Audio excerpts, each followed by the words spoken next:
மின்வாரிய அலுவலகத்தில் hard disk திருட்டு வழக்கு தற்போது சிபிசிஐடிக்கு மாற்றப்பட்டிருக்கிறது. மேலும் விவரங்களை எமது செய்தியாளர் சசிதரன் வழங்கிட கேட்கலாம்.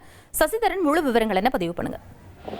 தமிழ்நாட்டையே உலுக்கிய ஹார்ட் டிஸ்க் திருட்டு வழக்கில் தற்போது அந்த வழக்கானது சிபிசிஐடிக்கு மாற்றம் செய்யப்பட்டிருக்கிறது. முதலில் 17 ஹார்ட் டிஸ்க்கள் காணாமல் போனதாக காவல் நிலையத்தில் புகார் அளிக்கப்பட்ட நிலையில அதில் மொத்தம் 35 ஹார்ட் டிஸ்க்கள் மீண்டும் மீட்கப்பட்டது. அதை சம்பந்தமாக ஒப்பந்த ஊழியர் கோபிநாத் என்பவரை கைது செய்து பெங்களூர் வரை தனிப்படை போலீசார் அழைத்து சென்று அவரை விசாரணை மேற்கொண்ட நிலையில் அங்கு கடையில் விற்பனை செய்த நபரையும் அழைத்து வந்து இருவரையும் போலீசார் 18ஆம் தேதி வரை நீதிமன்ற காவலில் புழல் மத்திய சிறையில் அடைத்திருக்கிறார்கள்.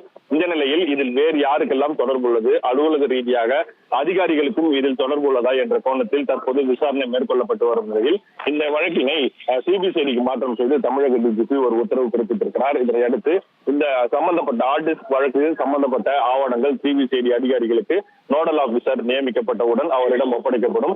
இன்ஸ்பெக்டர் ரேங்கிங் இருக்கக்கூடிய அதிகாரி ஒருவர் நியமிக்கப்பட்டு அவரிடம் இந்த ஆவணங்கள் அனைத்தும் ஒப்படைக்கப்பட்டு தொடர்ந்து சிபிசிஐடி அதிகாரிகள் இந்த விசாரணையை மேற்கொள்வார்கள் எனவும், அதிகாரிகள் யாருக்கேனும் தொடர்பு உள்ளதா, வெளியில் இருக்கக்கூடிய நபர்களுக்கு இந்த வழக்கில் தொடர்பு உள்ளதா என்ற கோணத்தில் சிபிசிஐடி அதிகாரிகள் இன்றுதான் இந்த விசாரணையை தொடங்குவார்கள்.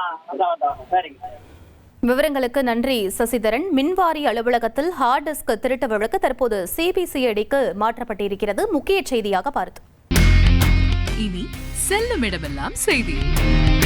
தந்தி டிவியின் வாட்ஸ்அப் சேனலை ஃபாலோ பண்ணினா செல்ல இருக்கும் இடமெல்லாம் செய்தி. இதோ QR கோட் இப்பவே ஸ்கேன் பண்ணுங்க, ஃபாலோ பண்ணுங்க.